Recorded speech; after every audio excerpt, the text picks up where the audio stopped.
আজি ধুবুৰী জিলাৰ অন্তৰ্গত গৌৰীপুৰ আমাৰ আজি এই প্ৰেক্ষাগৃহত অসম চৰকাৰে যি হঠকাৰী সিদ্ধান্ত লৈছিল যে ধুবুৰী জিলাৰ বিশেষকৈ অসমৰ নামনি অসমৰ ধুবুৰী জিলাৰ এই ৰূপসী যিখন আমাৰ বিমানবন্দৰ আছিল, এই বিমানবন্দৰৰ নামটো অসম চৰকাৰৰ কেবিনেটত হঠকাৰী এটা সিদ্ধান্ত লৈছিল যে ৰূপসী নামে নামাঙ্কিত যিটো বিমান ঘাটি আছিল, সেই ৰূপসী বিমান ঘাটিটোৰ নাম বেলেগ এটা জনগোষ্ঠীৰ গুৰুজনাৰ নাম প্ৰস্তাৱ কেবিনেটত লৈছিল।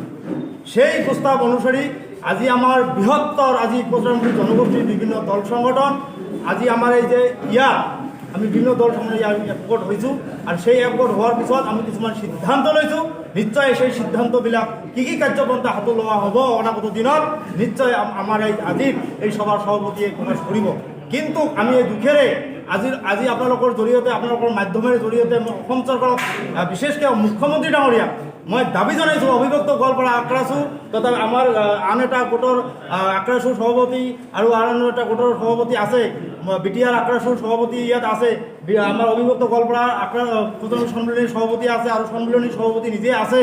আমি বিভিন্ন দল সংগঠন ইয়াত আমি একগোট হৈছোঁ আৰু আমি একোখন মঞ্চতে আমি আমাৰ যিটো আমাৰ ঐতিহ্য যে আমাৰ ৰূপসী বিমানবন্দৰৰ নামটো অসম চৰকাৰে যি কেবিনেটৰ সিদ্ধান্ত লৈছে, এই 15 আগষ্টৰ আগত যদি এই কেবিনেটৰ সিদ্ধান্ত প্ৰত্যাহাৰ নকৰি ৰূপসী নাম বাহাল নাৰাখে তেনেহ'লে আমি যি আজি কাৰ্যনিৰ্বাহক সভাৰ জৰিয়তে যি সিদ্ধান্ত লৈছোঁ সেই সিদ্ধান্ত আমাৰ সভাৰ সভাপতিয়ে প্ৰকাশ কৰিব, আন্দোলনৰ কাৰ্যসূচী ঘোষণা কৰিব।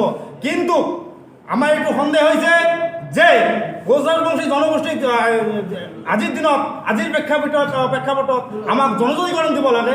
সেই জনজাতিকৰণ নিদি আজি ৰূপসী বিমানবন্দৰত বিমান চলাচল কৰিব লাগে। সেই বিমান চলাচলৰ ব্যৱস্থা নকৰি আজি নামৰ ফলক চেঞ্জ কৰা যি অসমৰ মুখ্যমন্ত্ৰী ডাঙৰীয়াৰ কেবিনেটে যি সিদ্ধান্ত লৈছে, আমি গোটেই সংগঠন মিলি আজি ধিক্কাৰ জনাইছোঁ।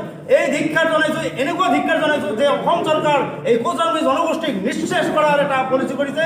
নিশ্চয় আমালোকৰ যিটো আমাৰ ঐক্যতা আজি নিশ্চয় আপোনালোকে চাইছে। আজি অনাগত দিনত যিবিলাক আমাৰ কাৰ্যসূচী ঘোষণা কৰা হ'ব, আমি দল নিৰ্বিশেষে সকলোৱে আহি আমাৰ কাৰ্যসূচী আমি সফল কৰাৰ কাৰণে আমি ঐক্যবদ্ধ হৈছোঁ। এইখিনি আজি আপোনালোকৰ জৰিয়তে বিশেষকৈ অসমৰ মুখ্যমন্ত্ৰী ডাঙৰীয়াক আমি চকীয়াই দিছোঁ।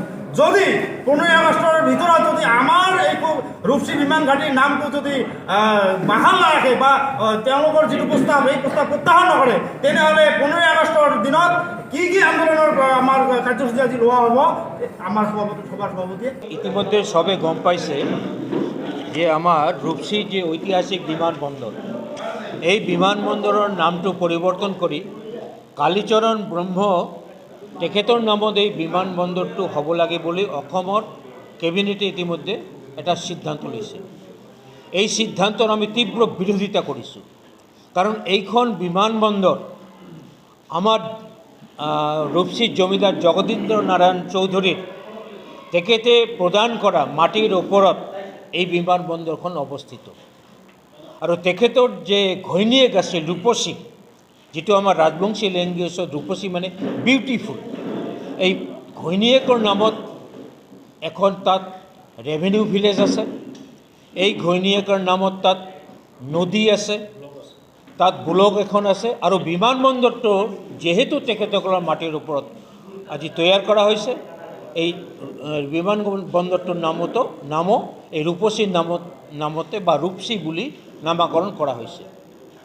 কি কাৰণত যিসকল মানুহ আজি তেখেতসকল ত্যাগ স্বীকাৰ কৰিছে, ত্যাগৰ বিনিময়ত আজি বিমানবন্দৰটো হৈছে, এই ঐতিহাসিক বিমানবন্দৰৰ নামটো কি কাৰণত কিহৰ তাৰণাত আজি হঠাৎ পৰিৱৰ্তন কৰিব লগা হ'ল।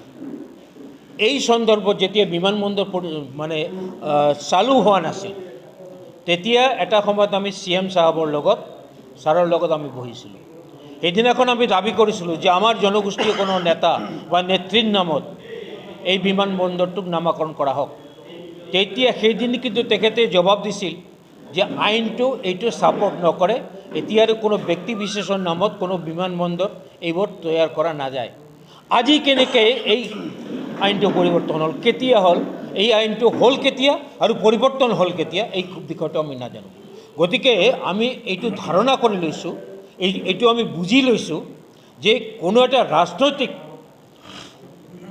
ৰাজনৈতিক পাছা খেল ইয়াৰ মাজত অন্তৰ্নিহিত হৈ আছে আৰু ৰাজনৈতিক উদ্দেশ্য প্ৰণোদিতভাৱে আমাৰ যিটো ঐতিহ্য, আমাৰ যিটো ভাৱাবেগ, এই ভাৱাবেগ ঐতিহ্য ত্যাগ এইবোৰক ধ্বংস কৰি যাৰ কোনো কণ্ট্ৰিবিউশ্যন নাই তেনেকৈ এজন মানুহক নামত এই বিমানবন্দৰটো নামাকৰণ কৰাৰ এটা দুঃসাহসিক প্ৰচেষ্টা অসম চৰকাৰে লৈছে, যিটোৰ আমি তীব্ৰ বিৰোধিতা কৰিছোঁ। আমাৰ ইয়াত বাকী জাতীয় সংগঠনৰ প্ৰেচিডেণ্ট ছেক্ৰেটাৰীবোৰ আছে, বাকী কথাখিনি তেখেতসকলে আপোনালোকৰ আগত ক'ব।